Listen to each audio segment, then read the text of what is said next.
Carole Holohan.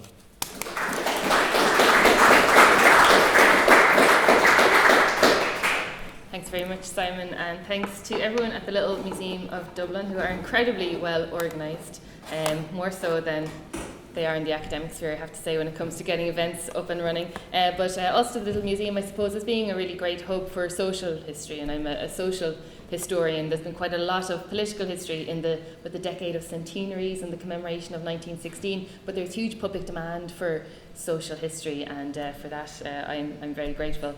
I know a little bit about show bands, but I'm sure I don't know as much as somebody who actually went to see and experience a show band. So what I thought I would do today was maybe talk about how historians approach the 60s in Ireland, how we approach it from a social history perspective, and then particularly from the perspective of the social category of youth, and why historians look at age as an interesting category of analysis. And I'll talk a little bit about the various kind of developments in youth culture. But I want to set out those frameworks, and then in the Q&A maybe we would hear from people who may remember the 60s or even into the 70s, and see how your experience reflects, fits in, or indeed goes very much against those frameworks. So this is what I thought I would do. I would do a little introduction of the 60s, just talk about the 60s a bit generally, and then talk about what do we mean by modern Ireland. So often people think that Ireland becomes modern in the 60s. What do we mean by that? And then I'll talk about youth, why you would look at youth to try and understand social change. And then a little bit about popular culture and Irish identity, the tension between those two things, how popular culture is often seen as a threat to some sort of indigenous native Irish identity, and then how that plays out, that tension within youth culture in the 1960s. And I'll look at the three scenes, the show bands, beat bands, and the folk scenes, and then try and draw some conclusions. Okay.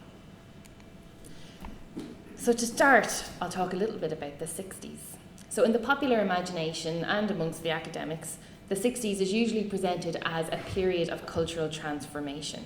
And during that period of transformation, long established authorities, ideas, and moral codes were challenged.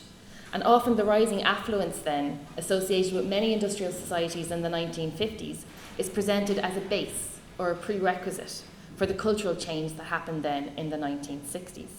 So the 60s is then seen as a period of protest and rebellion.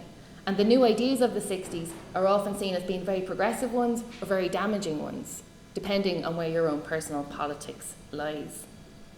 The view that the 60s was a period characterised by unprecedented or even unique transformation is perhaps best articulated by Arthur Marwick. So Marwick has a very large book on the 1960s where he looks at France, Britain, Italy and the United States. And he argued that I cannot improve upon these two cliches. There's been nothing quite like it. Nothing would ever be the same again. So that was his take on the period. But those kind of unequivocal assessments have increasingly been challenged. So for example, in the British context, I have a quote then from another historian, Dominic Sambrook. And he describes how far from being a period of unprecedented intensity, as one account has it, he's talking about Arthur Marwick, or of staggering and unexpected change, the 60s revealed a fundamental continuity with older periods of British history. So what Sandbrook does in his work is he looks at the historical roots of the controversies that characterise the 60s. Although we have to wonder what historical period doesn't have some sort of continuity with the one that came before. What social historians are interested in is where is the change and where is the continuity. So we always have to be looking at both. So my focus is the Republic of Ireland. And in the Republic of Ireland, the 60s is usually seen as a period of modernisation, whereas the 1950s, in contrast, is seen as kind of a lost decade, largely due to stagnant economy and to chronic emigration. So the long 1960s, from the late 50s into the early 1970s, that's often considered to be a period when Ireland became modern, or when it caught up with other modern industrial societies in a number of different ways. Now, 20th century historians, as 19th and 18th century historians are always telling us, they often erroneously use the term modernisation and modernity as being phenomena that are confined to the 20th century. Modernisation is a very long process. But Ireland's a very interesting case when we think about modernity. The processes of modernisation are urbanisation, industrialisation, the expansion of the state into different areas of people's life. And in the Irish case, it's often associated with English and then later British rule. And these are processes that start to accelerate in the 19th century. In the Irish case, particular features of modernisation, they have relatively weak roots. So you've got quite limited industrialisation in 19th century Ireland. And when we think of urbanisation, the movement of rural workers to towns and to cities, in the Irish case, that often means emigration to British towns, to British cities, to American towns, to American cities. Industrialisation in Britain into the 19th century is accompanied by significant population growth. But when we think of the 19th century, we think of the famine, population loss, and ongoing declining population, increasing emigration. But despite the differences, Ireland does experience many of the processes of modernisation from the 18th and 19th century. So the idea of a modern versus a traditional society, that's not really tenable anymore. We tend to think of blended modernities and how societies can have elements of each at the same time. So in Ireland, we do have process of modernisation. You see the expansion of the education system in the 19th century, the growing bureaucracy of the state, the development of the poor law, the creation of the workhouses, new developments in communications. So the island of Ireland becomes a place that is subject to many of the processes of modernisation. And it also has very strong connections to modern societies, to modern ideas and to modern values through emigration, because people are going back and forth, or people are sending letters home, sending remittances home. But despite these processes of modernisation, Ireland manages to retain a traditional complexion in many areas of life. In fact, Irish culture and Irish identity are increasingly, from the 19th century, premised on the idea that Ireland is traditional. Ireland was a place that had escaped the modern, that in its essence it was rural, it was religious, it was community-based. An idea that survives and underpins Irish identity at least until the 1960s. The self-image of a traditional Ireland, a very stable society, that bore a tenuous relation to reality by the late 1950s. Because of chronic emigration, it wasn't stable, it was hemorrhaging its young people. And paying lip service to that image of a traditional stable society was no longer considered desirable or even feasible by the establishment. Many young people had already been forced to vote with their feet. So in the late 1950s, the Irish government becomes more engaged with an internationalist economic and political environment. And it's seen that you need new models for the nation. When we think of Irish identity, we think of how it's tied to maybe the nationalist story or nationalist heroes and a distinctive Gaelic tradition. But one of Sean Lemass, who's Taoiseach for some of the 60s, one of his great achievements in the 1960s is considered to be his ability to merge ideas about Irish nationalism with ideas about economic modernisation. And there's the man himself on the cover of Time magazine from 1963. And you can see there's Sean Lemass, there's a small leprechaun, and you see the curtains have shamrocks on them, but they're pulling back the curtains to see a modernising, industrialising Ireland. And the tagline is Ireland, new spirit in the old sod. Irish nationalism, and indeed the Irish independence project from the late 19th century, had focused on the preservation of Irish culture and the Irish language and a distinctive way of life. And at state level, in the new independent state, this involved a strong rhetoric that promoted rural Ireland, in particular the small family farm, as being an ideal for Ireland. Irish nationalist rhetoric often characterised urban living and industrialisation as being quintessentially English, in essence equating modernisation with Englishness. And the 60s sees a break with this, as the government presents industrialisation as the new national project. The government tries to promote the idea that to be a good patriot is not just to aspire to having a united Ireland or restoring the language, but rather a patriot is one that works rather than dies for his or her country. Perhaps more of an American idea. Ask not what your country can do for you, but what you can do for your country. And of course JFK had visited in 1963. So there are attempts to reformulate Irish patriotism in the 1960s, and young people are very important to that. Their participation in the Irish economy they're seen as essential cogs, really, or elements of a new national economic project. And official messages for youth, which you really see in full force in 1966, the 50th anniversary of the 1916 Rising, they really focus on how young people need to be active participants in the nation's future. And emigration or passive acceptance of the status quo does not chime well, I suppose, with the new government policy of reorientating and opening the economy up to free trade. So in the 1960s, to be modern is no longer negative, foreign, or un-Irish. And the other part of modernity is, if you are modern, you consider yourself to be modern. And this is what we see happen in Ireland in the 1960s.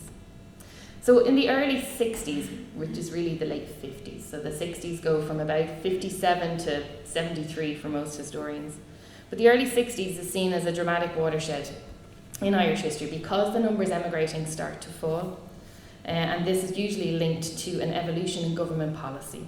And the turning of the tide is often located in 1958, the year of the publication of Economic Development, produced by T.K. Whittaker, civil servant. And this document, I suppose, signalled a new direction for government, a new focus on free trade and economic planning. So in the popular imagination, Ireland then modernises in the 60s, catching up with its near neighbours. And the modernisation is seen as a direct result of the economic change. And in the historiography, to date, a narrative of great men has tended to dominate in terms of how we understand how that society changes. So personalities like Taoiseach Seán Lemass, economist T.K. Whittaker, Minister for Education Donogh O'Malley, who introduced free education, and even United States President JFK, because he visited, they kind of loom large as the architects of change of modern Ireland. And these changes are generally seen as positive and as having not just a social but a psychological effect. But for social historians like me, the origins and the nature of social change are complicated, they are multi-layered, they're probably best viewed over the very long term. So while some people have argued that the social change happens after the economic change, more recently historians have started to challenge that idea. Probably the most recent book in Ireland in the 60s is by Professor Mary Daly from UCD. And she would say that the 60s is a period of partial transformation, that actually a lot of privileged groups and elites retained a very strong position. You don't have too much social mobility in the 1960s. Indeed, at the end of the 1960s, you have slightly more people unemployed than you did at the beginning, although they may be in better jobs. For me, the 60s is a period of accelerated rather than transformative economic, social and cultural change. And the acceleration that we see happen in the 60s, that reflects the way in which ongoing and international practices are being amplified. And they're being amplified by the self-conscious nature of change in Irish society at the time. And you see that in public debate, in political debate, in magazines, on television programmes. There's a huge amount of talk about how things are changing very quickly. And the reason it's so self-conscious is because there is this explicit shift in the national project as it focused on economic growth. But there's also a role to be played by new media in Ireland, by popular culture, which we're going to look at in a minute, and by international bodies like the UN and the European Economic Community, as Ireland is trying to adjust to new norms and expertise and standards of elsewhere. They help channel new models of how you organise your society, of what people should be able to expect out of services. And it's not just Ireland that is changing in the 60s. The Western world is changing, and it's talking about how it's changing. And this talk is being transmitted through various different kinds of new technology. So this means that the complexion of Ireland starts to change in the 60s. The image of itself that it's portraying inwards and that it's portraying outwards. And social change is evident in many areas of life. So in examining social change from different perspectives, today from the perspective of youth, we can complicate the idea that change in Ireland in the 1960s just comes from above or comes from an elite or is state-driven. It just expands and adds a different element to how we understand it. So we're going to look at youth. So I would argue that new understandings of this social category and the changing position of youth, I'd argue that that plays a key role in how Irish society becomes self-consciously modern in this period, as Irish society increasingly tries to align itself with other modern industrial societies in economic, social and cultural spheres.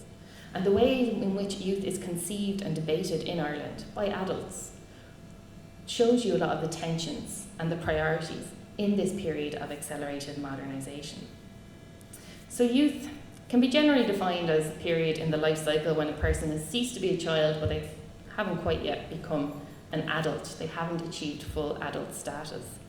So youth is a demographic category, but it's also a subjective experience that we have all had. You can explain youth in biological terms, in sociological terms, and cultural terms. And key to the concept of youth is understanding what you mean by an adult and what you mean by a child. So youth is a semi-independent state, but its semi-independence changes over time. People reformulate or reframe youth, and that might depend on prevailing academic or medical theories. It might depend on popular culture. It might depend on national aspirations. And that's why an examination of youth and the discourses that revolve around it, that's why it's a really helpful lens for social historians.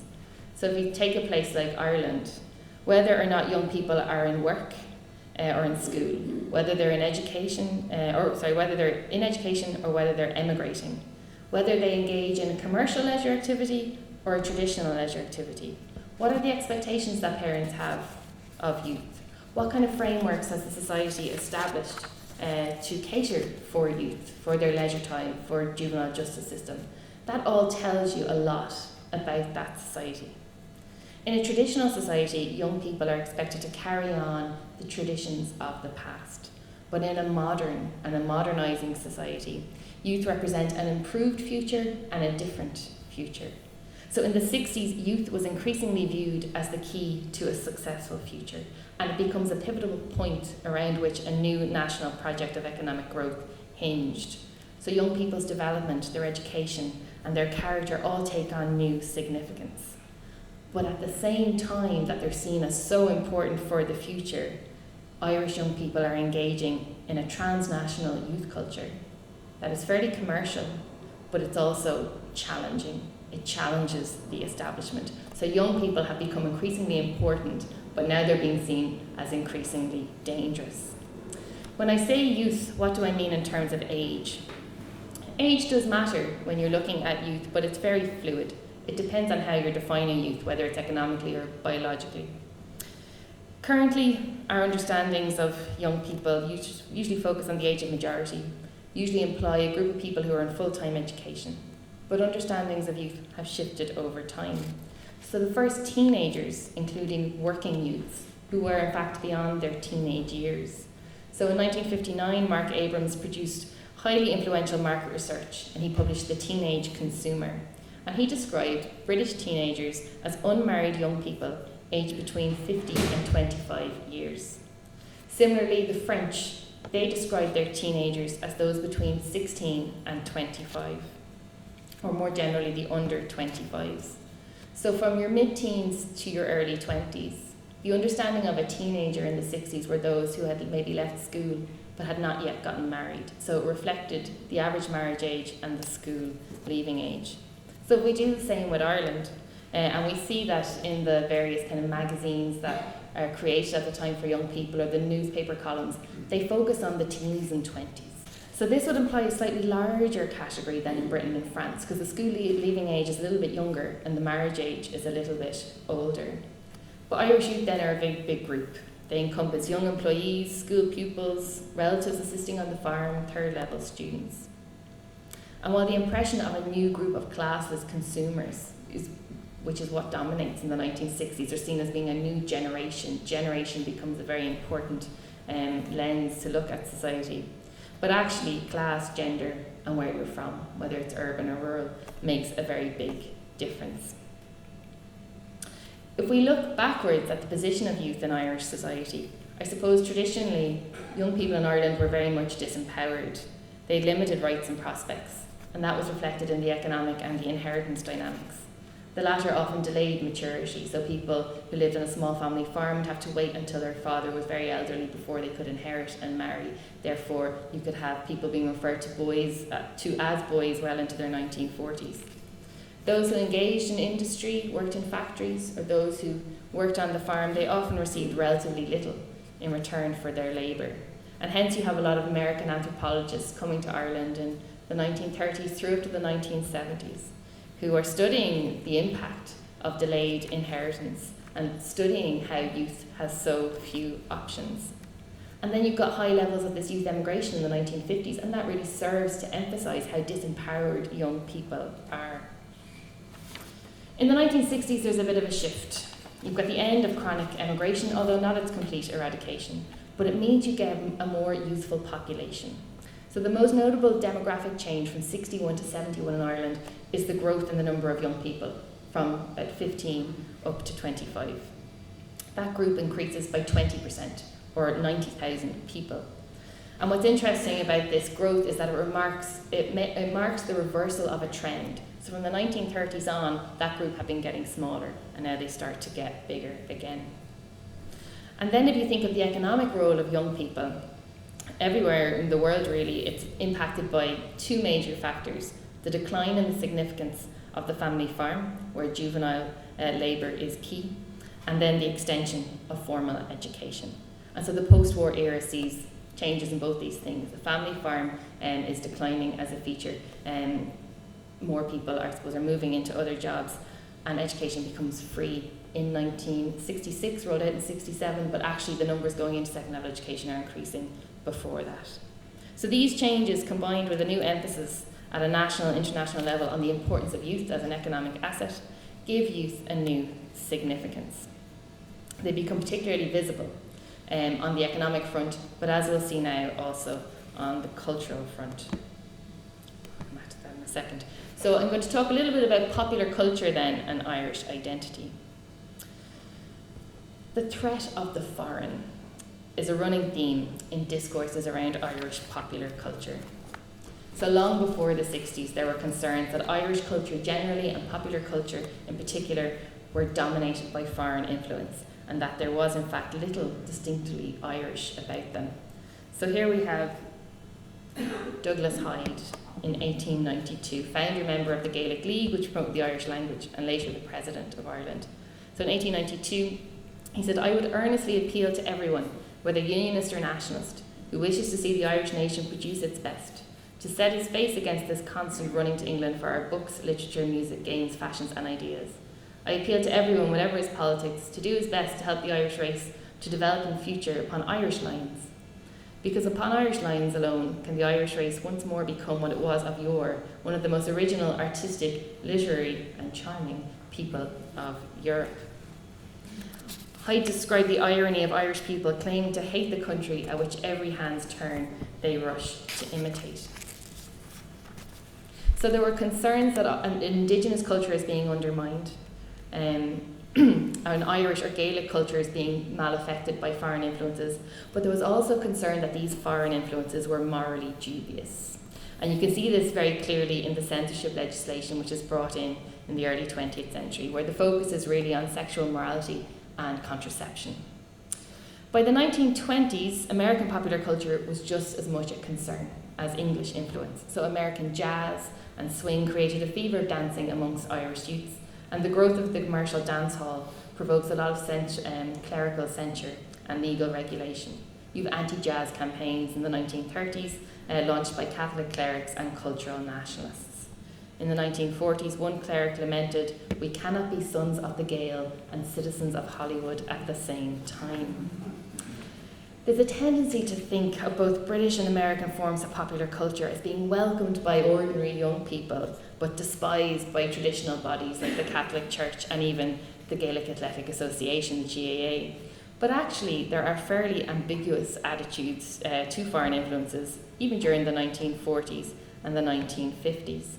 American films and music served as the focus for fundraising events for Catholic parishes. So if you want to build a church, put on a big American film, everyone will pay in to see it. Even the GAA, whose promotion of Gaelic sports was supposedly matched by a promotion of Gaelic culture, they would fall foul of their own rule against foreign dances, and by the 1950s were being criticised by their own members for allowing foreign dances to run up and down the country. At the association's annual congress in 1965, one delegate revealed the popularity and the commercial necessity of having foreign dances, saying that small clubs would go out of existence if we were to implement the rule against foreign dances. In Ireland, both north and south, modern and particularly commercial youth culture has long been condemned by traditional forces. It's something that's imitative and it's a challenge to what they consider to be an indigenous culture and also to public morality. When we think of youth culture then, it's a slippery concept. So it intersects with popular culture, leisure and consumption. And in the 20th century, I suppose, it combined with commercial and technological forces. In that period, increasingly, young people's lives are being commodified, from the fashions they wear to the music that they listen to. When we think of youth culture, there is an element of agency and autonomy coming from the young people themselves. That is a feature of youth culture. But by the 60s, it's getting increasingly difficult to separate that agency from the influence of the adult forces, the media and the market. Youth culture wasn't invented in the post-war period, but the expansion of mass culture and the advent of television allowed for an increasing synchronicity and commercialisation of youth culture in the West. And that changed its impact and altered its character. Television, and particularly transistor radios that young people could have to themselves, they were key in giving youth culture in the West this simultaneous flavour, that people were experiencing their youth across national boundaries at the same time. And youth culture increasingly encompassed subcultures, different styles, different values and musical tastes. So these subcultures had their origins in the everyday lives, often of working class young people. But then those stylistic elements were quickly co-opted by the consumer goods industry.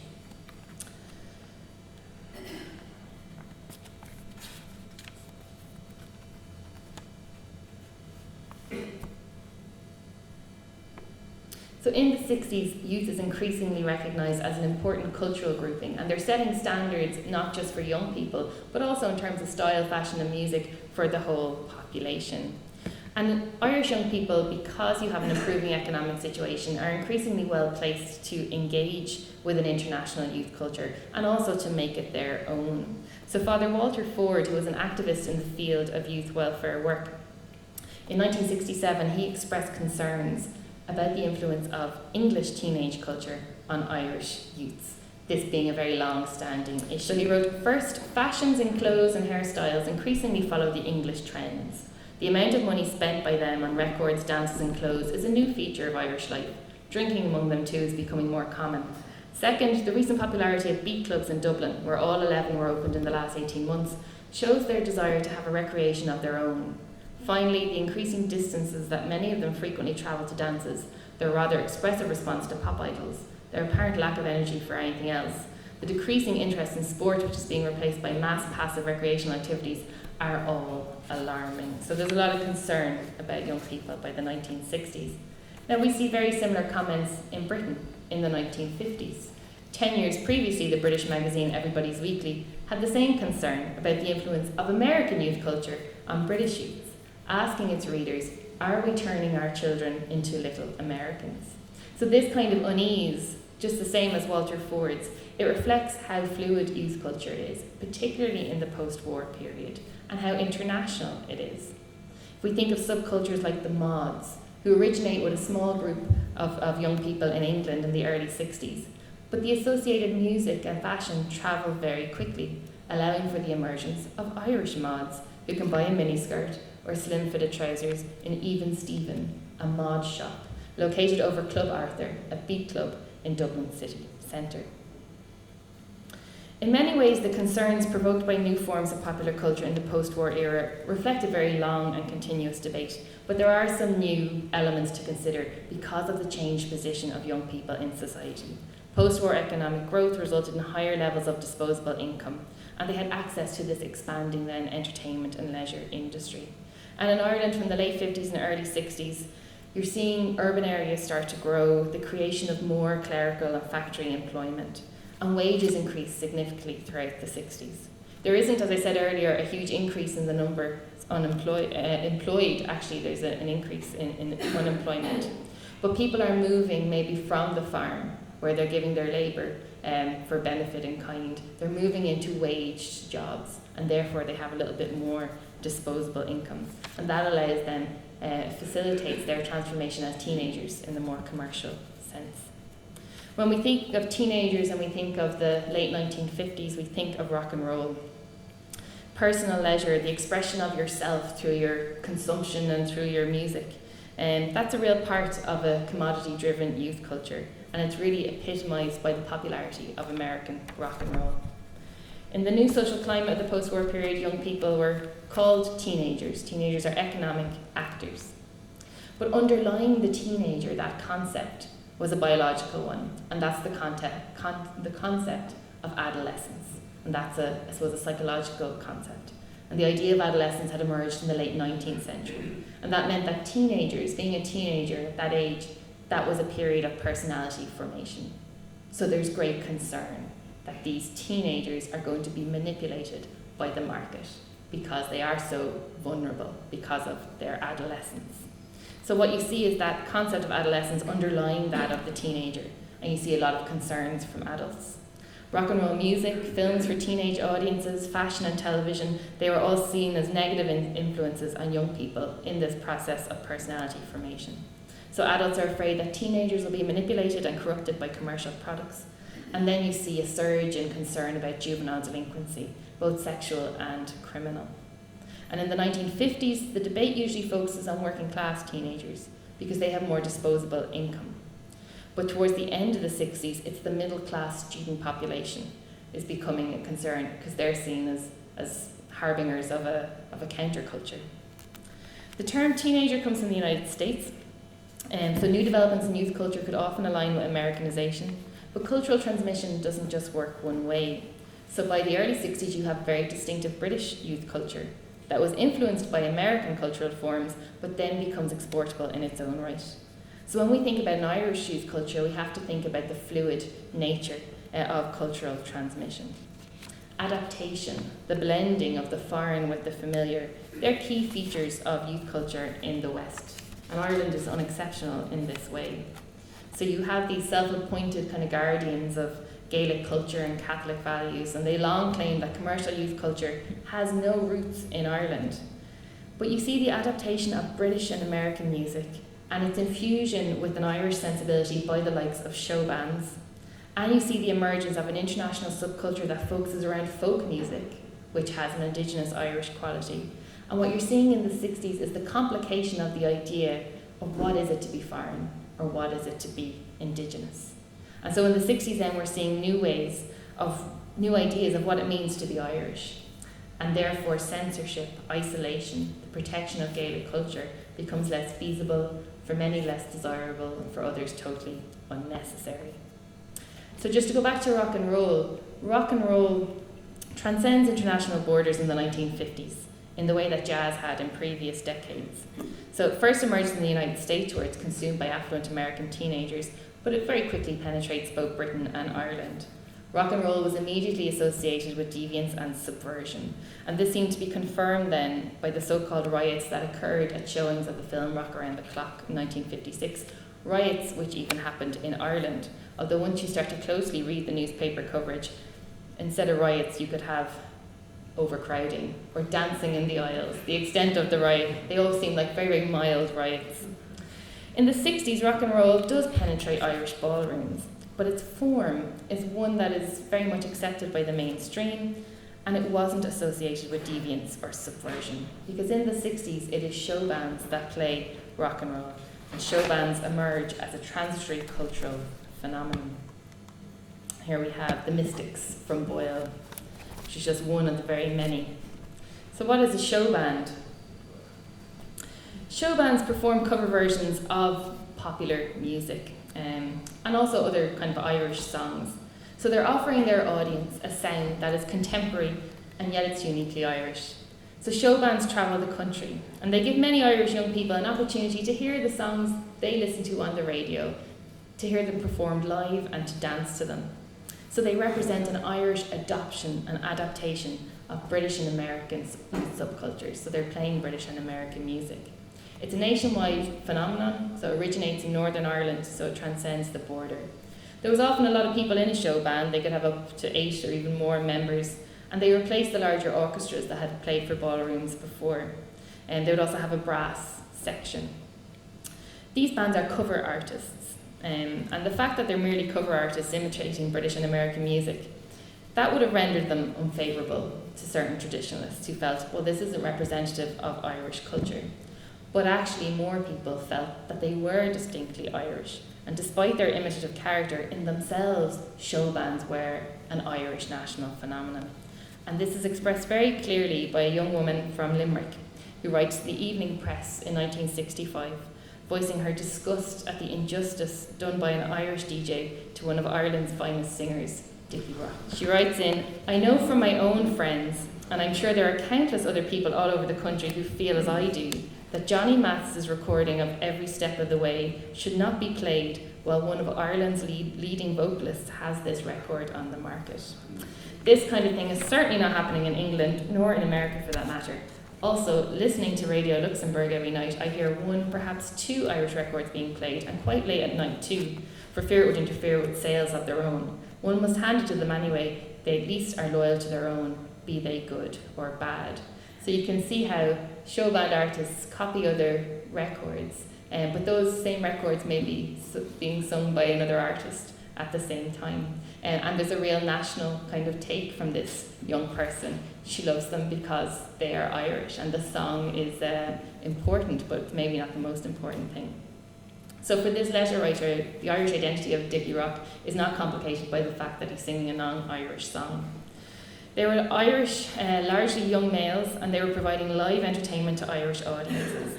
And the scene spawned a youth magazine then, Spotlight magazine, followed by New Spotlight magazine. There's a few other ones as well. And what they're helping is develop a distinctive Irish teenage identity. The bands that go along with it and the dance halls, they all provide huge employment opportunities for young people. The show bands have a very clean-cut image that sits very comfortably with the other forces of Irish social life. So the magazine that goes along with it, Spotlight, they set the right moral tone at a time when people often went to a dance with a pioneer pin indicating that they abstained from alcohol. Traditionalists might have berated them for their imitative character, that they were in essence promoting a foreign culture. But you see a very similar discourse in England in the late 50s, when critics had similarly complained that English music was simply copying American music. And what you see is British pop stars of the late 50s bridging that gap between the novelty of American rock and roll and the surviving British traditions of variety and show business. So people like Lonnie Donegan, Cliff Richard, Tommy Steele. So Tommy Steele is Britain's first homegrown rock and roll star. And the success of Tommy Steele was built on his musical versatility. So they could play anything, just like a show band. That he was a good showman and that he had traditional values. He talked about his love of his native community. He had a deep regard for his family. And it's this combination that made Steele success. Because what Tommy Steele was doing was quelling adult fears that rock and roll and teenage culture was all subversive and immoral. So you have this blending then of traditional values with a new musical style. And this blending of the foreign and familiar is integral to the success of acts like Tommy Steele and Cliff Richard. And we should see the show bands in that same light. They've got a very clean-cut image, which sits very comfortably in Irish society. There's a film made about, I suppose, the top Irish show band, the Royal Show Band, in 1963, called The One-Nighters. And the idea of the film was that it would represent a day in the life of Ireland's most popular show band. And it portrays members of the band as humble, hard-working young men who missed their families when they were on the road and were inclined to have a pint of milk after they'd had their show. The royal success had led them to British and American tours, but in the documentary they talk, well, it's not a documentary I suppose, it's a little bit like the Beatles, I suppose, A Hard Day's Night, although it happens before then. But they talk to the camera about how they wanted the lives they were used to back in Ireland. They wanted to have ordinary lives. They're shown going home to their families every night, and then they're captured discussing the importance of family life as they play cards in the back of the bus. Spotlight magazine had the same values. At dance halls, minerals were served, alcohol wasn't. Although, of course, the late hour at which many show bands started reflected the fact that people would often go to the pub before they came to a dance. So show bands for much of the 60s were viewed as a source of national pride, despite their imitative character.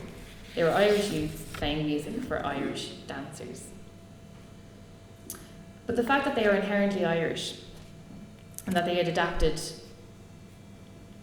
their inherent Irishness and their adaptation of an international youth culture in a way that didn't make people feel uncomfortable, it didn't transgress traditional Irish values, that wasn't all that made show bands successful.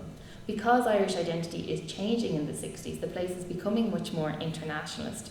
Their success also rests on the fact that they are playing modern British and American music. They're playing contemporary music that has foreign and urban roots. And in the 60s, Ireland is becoming a place, even its establishment forces, that is much more comfortable and open to embracing foreign influence.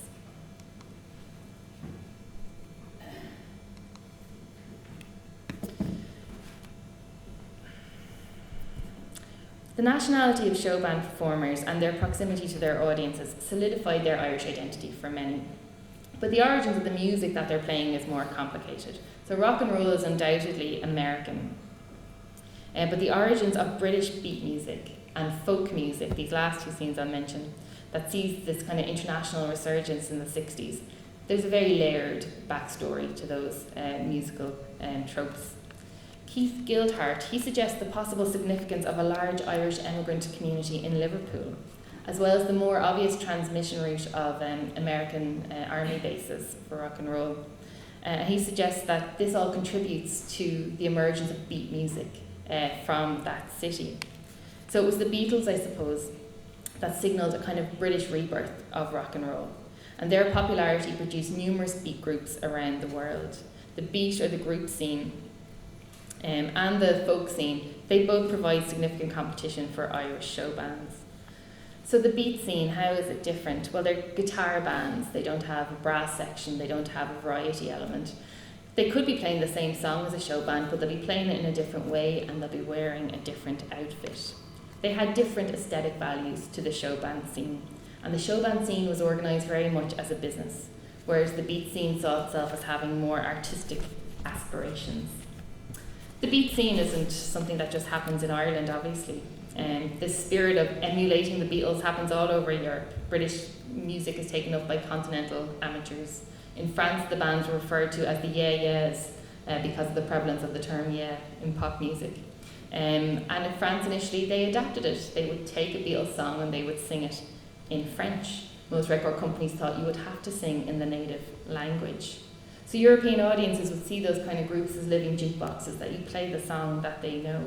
You provide the live version of the song that you hear on the radio. And like show bands then, they would play anything. And European beat groups find themselves under a lot of pressure to cover British songs. But that ultimately becomes their downfall, as the original record will become more important than performing live at the dance hall space, and show bands face a similar kind of fate. So the Irish beat scene that emerges, that sees itself as an alternative to the highly mainstream show band scene. They might play similar music, but as I said, a different sound, without that variety element. And their choice of song reflected a different value criteria. They saw themselves as challenging the status quo. They weren't just a new kind of music, but they were a new fashion. They represented a new fashion trend. But you have significant range, I suppose, within this scene as well. You would have some bands that would play what the kids wanted to hear, and other bands that might compose their own songs and see themselves, I suppose, as pushing the envelope. Beat bands are not as well accepted by adults and by the mainstream as show bands were. And they had a lot of negative responses. There was a Late Late Show in '66 dedicated to the beat scene. It was thought that drugs were rife in beat clubs, despite very limited evidence. So there's this kind of gut negative reaction to the beat scene. And this reflects a widespread disapproval of many British beat bands. So in the 50s, you have kind of an unofficial moral standard for entertainers, for people in show business. But by the 60s, you've got groups like the Rolling Stones, who don't only just refuse to conform, but their whole image is based on non-conformity. So you do have clean-cut Irish beat groups, But British bands like the Rolling Stones or The Who, they represent the other end of the spectrum. In New Spotlight magazine in 1966, B.P. Fallon, who's a DJ and a broadcaster, he conducted an interview with Pete Townsend, which, according to Fallon, he had been reluctant to publish due to Pete Townsend's frightening outlook. So Pete Townsend's use of drugs had recently landed him in trouble with the police in England, and he's the Who's guitarist. He told readers that for him to smoke marijuana or take pills was like having a glass of beer with the bloke down the road. So this is to an Irish audience in Spotlight magazine, many of whom would have just been mineral drinkers. So Fallon kind of prefaces the article by warning readers that they're about to hear something terrible. And within the beat scene then, sometimes their lyrics could be banned, they were seen as unsuitable. So in 1966, the Creatures were banned from radio air, and their song was called Turn Out the Light. And the line was, "Turn out the light, dear, let's see what you can do. You say, all right, dear, I'm gonna take my cue." But of course, as you saw from the previous letter from Limerick, you might be able to hear the Creatures on Radio Éireann, but you probably weren't listening to Radio Éireann. You're probably listening to Radio Luxembourg or to a pirate radio station, so censorship becomes impossible in this kind of new media world. So the beat scene emerges first in suburbs, where local bands are given opportunities to play in rugby clubs and parish halls. But then there are specifically developed clubs in Dublin city centre, often in the basement of Georgian buildings, places like the Number 5 Club on Harcourt Street, the Moulin Rouge on South Great Georgia Street, the Cavern Club on Mount Street, named after the famous Liverpool club. And it goes outside the capital. You have a Club Agogo on Sackville Place in Dublin, but then you have a counterpart Club Agogo in Limerick. And Kilkenny, Waterford, Carlow and Dundalk, they all developed some sort of beat scene. So the last scene then that I want to mention is the folk scene. So this is another threat to the commercial dance hall by the end of the decade, given that it's often located in hotels and in pubs. And I see that's what we're talking about in the second talk when we have a little history of the Dublin pub here. So of course you have alcohol served, so that's a bonus for many young people. But you also have the development of new lounge bars, and you have much more mixed pubs. Women are in pubs much more often in the 1960s. And they're much more comfortable, because the thing about a lot of the show bands, dance halls, they were thrown up very quickly, they're poorly ventilated. There's a radio documentary on RT called Ask My Sister, I'm Sweating, which was to be, your rebuke if you didn't want to dance with somebody, but the place was always sweating. And Vincent Power has a great book on the show band scene, and it's called Send Them Home Sweating. And then I saw another article and somebody had called it Even the Walls Are Sweating. So the folk scene is in a bit more kind of civilised location. So when we think of the Irish folk scene then, that has both domestic and international roots. So by the 50s, folk music becomes this adjunct to left-wing politics in the United States, and in the 60s it's kind of part of protest movements. But folk music is influenced by older Irish and British musical traditions, in particular the ballad, which in turn influenced the Clancy brothers and Tommy Makem, Irish emigrants living in this folk scene in New York City. And what they did was they arranged Irish folk songs for group performances. So you added a guitar or a banjo. And they performed at clubs and cafes in Greenwich Village with Pete Seeger and Joan Baez and Bob Dylan, future international heroes of the folk revival. Dylan even incorporated several of their songs into his early repertoire. And the Clancy brothers play on The Ed Sullivan Show in 1963. They play at the White House when JFK goes into office. And then you see Clancy-style groups spring up in Ireland. You see a lot of traditional musicians giving up playing at the parish hall as they now start to find work in bands, in lounge bars and in hotels. In Dublin, folk acts like the Wolf Tones and the Dubliners played at hotels and pubs, but also in folk clubs like the Universal Folk Club in Parnell Square in Dublin city centre. A square which also had kind of sites for beat music and show bands as well. The Dubliners' popular ballad Seven Drunken Nights was banned by Radio Éireann for its bawdy content, but it was given heavy rotation on Radio Caroline.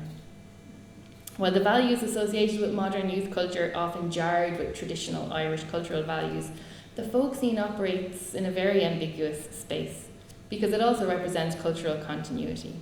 Although the ballad boom popularised a form of traditional Irish music, efforts to preserve Irish traditional music had a very long history. And since its inception, Radio Éireann had promoted the genre, and then it received a further boost from the establishment of Cultus Cultúrtha Éireann in 1951. Throughout the 60s, the main event of cultus, the Fleadh Cheoil na hÉireann, would become an increasingly commercial venture, capitalising on the popularity of folk music within youth culture. And really from the early 60s, the Fleadh Cheoil goes from having 15,000 people at it to 70,000 people at it, and these small towns cannot cope with the people coming internationally and coming from Dublin. So just to finish then, what does youth culture in the 60s, how looking at this type of history, how does that help inform us about how society starts to change in this period? If we look at the Irish charts in the 1960s, it's a complete mix of Irish acts, British acts and American acts. The show band scene demonstrated how international youth culture could be negotiated and adapted to incorporate very traditional Irish values. The eventual demise of the show band scene, with the exception of course of Nathan Carter, and there are still a few kind of going strong, but it does start to dwindle by the early 70s. And it demonstrated that blending of the foreign and the familiar was becoming increasingly unnecessary. British and American music remained popular amongst Irish youths into the 1970s, but then you also see a new modern music emerge, grounded in rock and folk, that has a distinctly Irish element.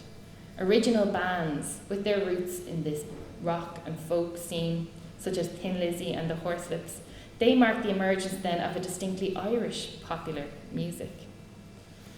In the 1960s, Ireland is trying to align itself with the rest of the West, politically and economically, rather than isolate itself. And for some, there is a cultural cost to that, a loss of a distinctly Irish or Gaelic culture.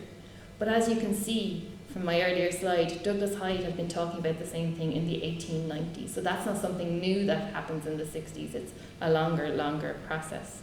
But we could look at the 60s much more positively.